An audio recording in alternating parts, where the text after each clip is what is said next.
Copia para archivo con Mónica Muñoz Cid.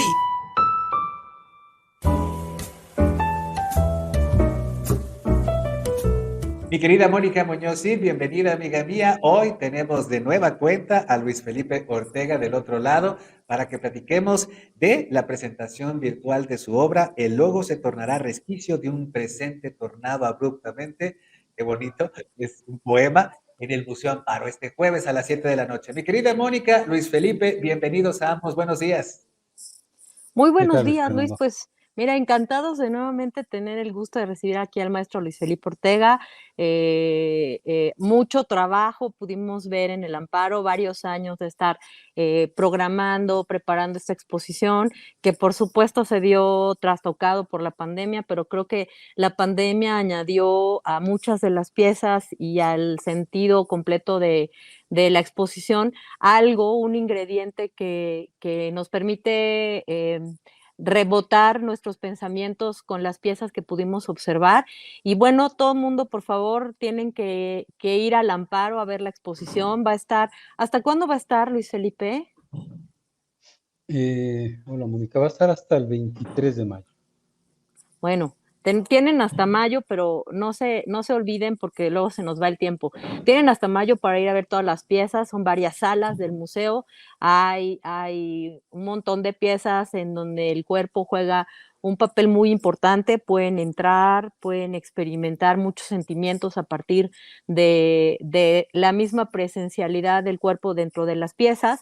Y hoy pues tenemos el honor, el gusto de platicar de esta pieza cuyo título está en portugués.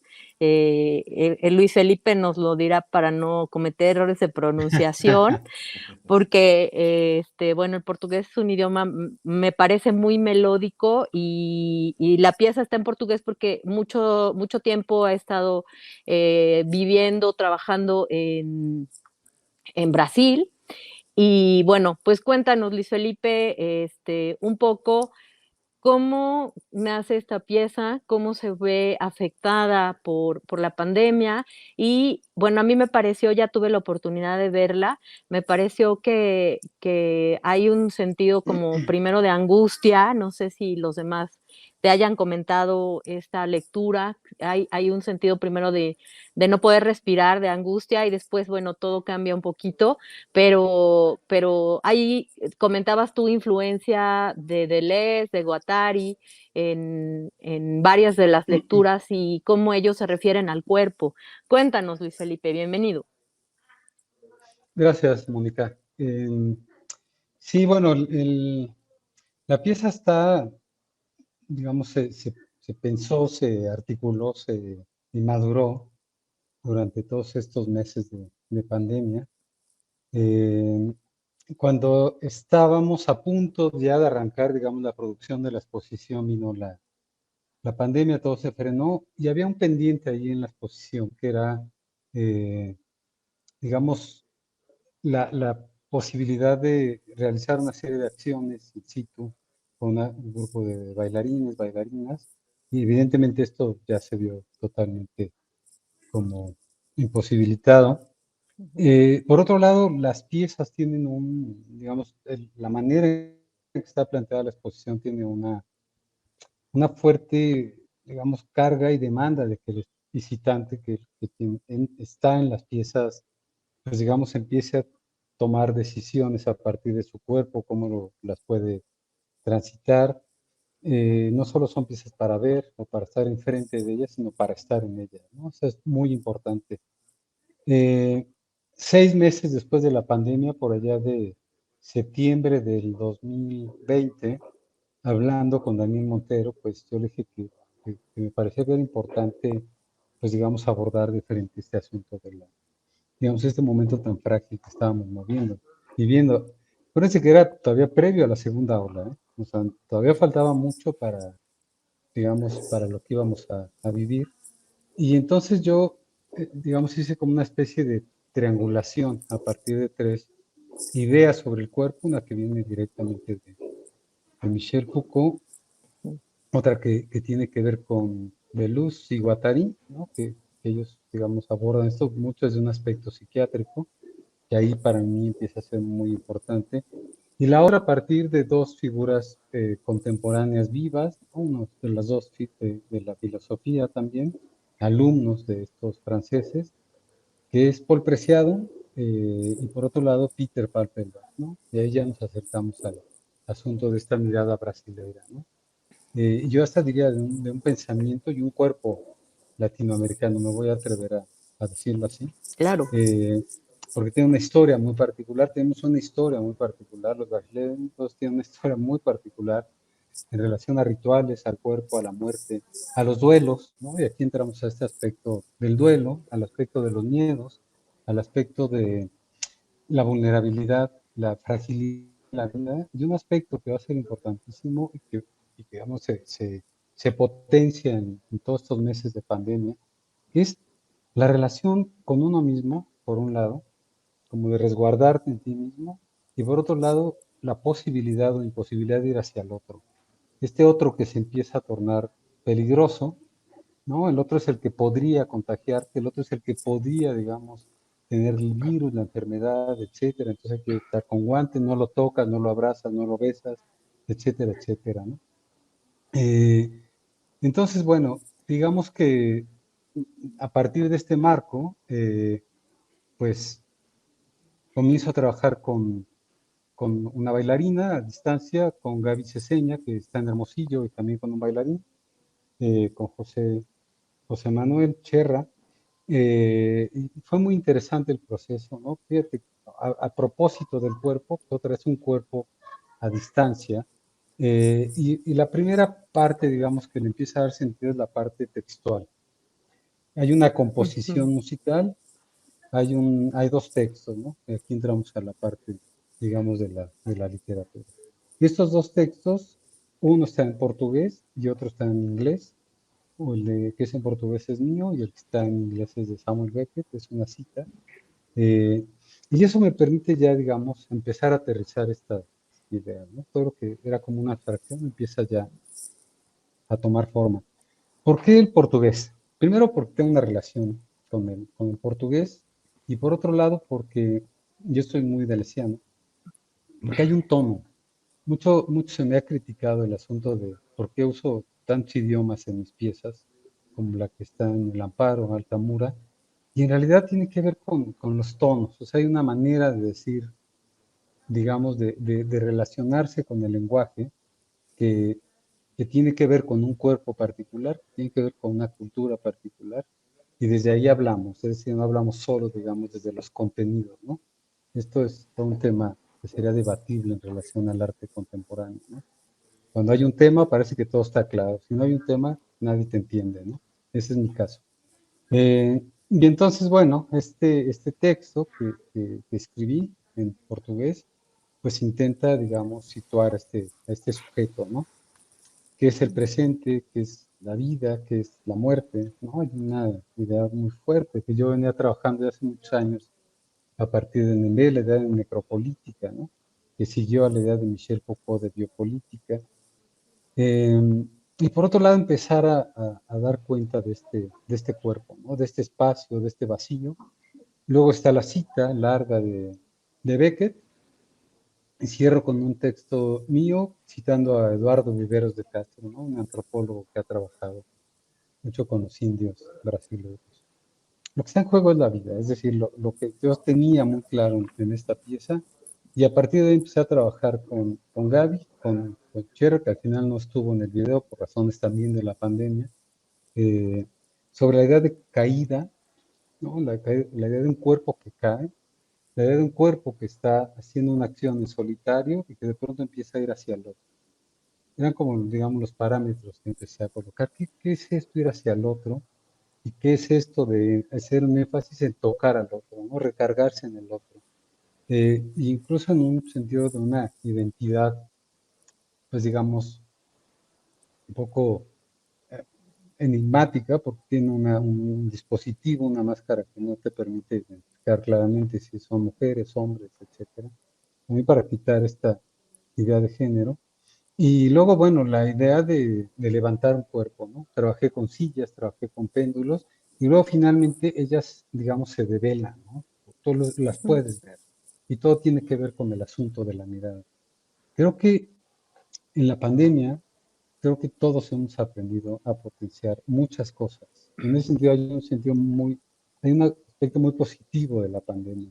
Aprendimos a reconocer cosas de nosotros que no sabíamos que estaban ahí. Evidentemente nuestros miedos, ¿no? También el aspecto frágil, pero también un aspecto de fortaleza, de potencia, también de sostener a los otros, ¿no? Sostenernos para sostener también a los otros. Eh, y bueno, digamos que estos son aspectos que le dieron forma. El título vino hacia el final. Quería utilizar la palabra resquicio, y hace muchos años que leo y sigo a un poeta y cantante brasileiro que se llama Arnaldo Antunes, que fue parte de una banda que hicieron un disco muy famoso que se llama Tribalistas. eh, y bueno, encontré esta frase, ¿no? Que me parece que, pues digamos, como que contiene todo, ¿no? Pero no está así como en un tiempo suspendido, ¿no? Y luego se tornará, se volverá, trastocará en resquicio, ¿no? En esta ventanita de un presente tomado abruptamente. Y creo que eso, pues como que asentó todo, ¿no? Vivimos un presente que tiene esta gran posibilidad pues de ser un resquicio, ¿no? En ese sentido, ya lo he mencionado, la crisis tiene un sentido muy positivo.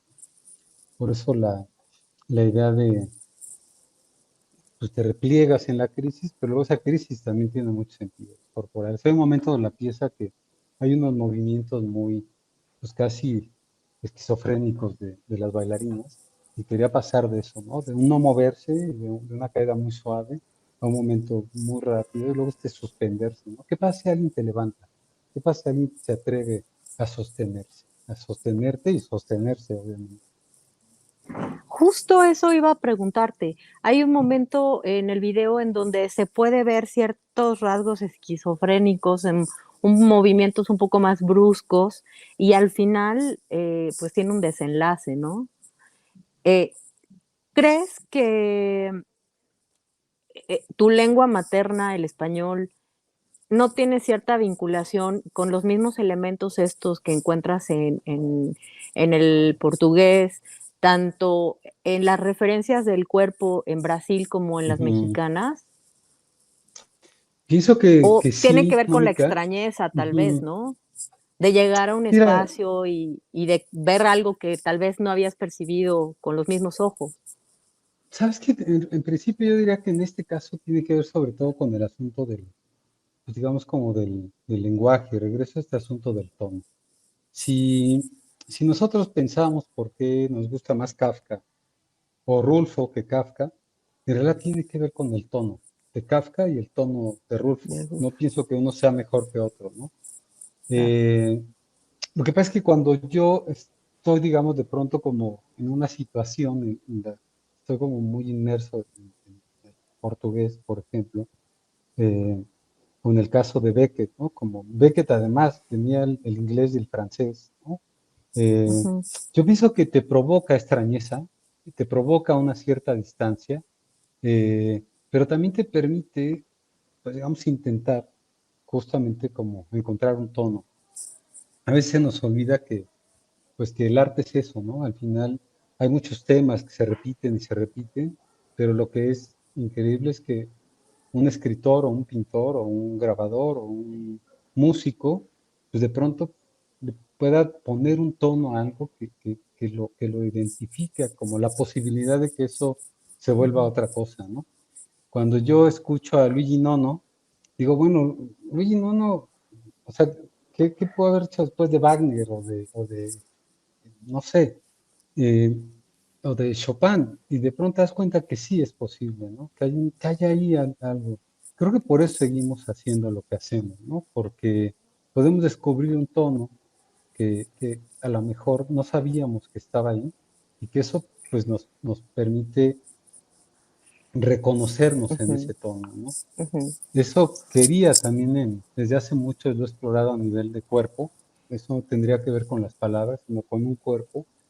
Y está en esta pieza que está en el Amparo, se llama La verdad habita en el fondo del túnel. Como verán, Ujú. soy un poco obsesivo con los títulos.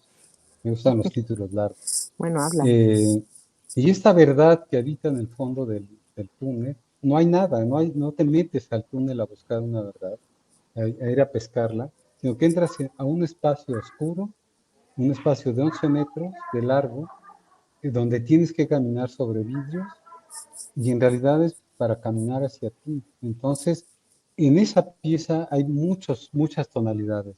Hay uno que es muy formal, que tiene que ver con el minimalismo, otro aquel que Ujú. no te permite ver, ¿no? Es una paradoja del arte, ¿no? Parecía que está hecho para dejar ver y de pronto te dice no vas a ver nada. Lo único que podrías ver es como hacia adentro de ti. Y por otro Ujú. lado hay una tensión porque vas a caminar sobre vidrio. También el arte es un espacio de riesgo. En este caso, literal, te puedes caer y te puedes cortar.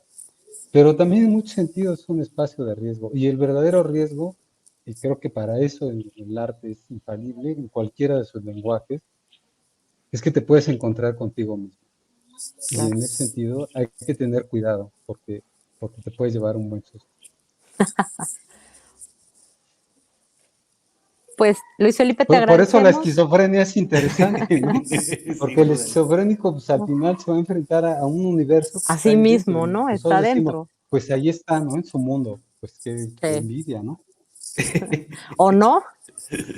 O no, Dependiendo de los demonios que tengamos dentro, ¿no? De los demonios o de dependiendo, los sí. angelitos que tengamos dentro. Pero esta la invitación Sí. para que nos encontremos en nuestros nuevos tonos, que corramos ese riesgo de presenciar la obra del maestro Luis Felipe Ortega, que ya están sus piezas en el Museo Amparo, ya podemos ir a visitarlas.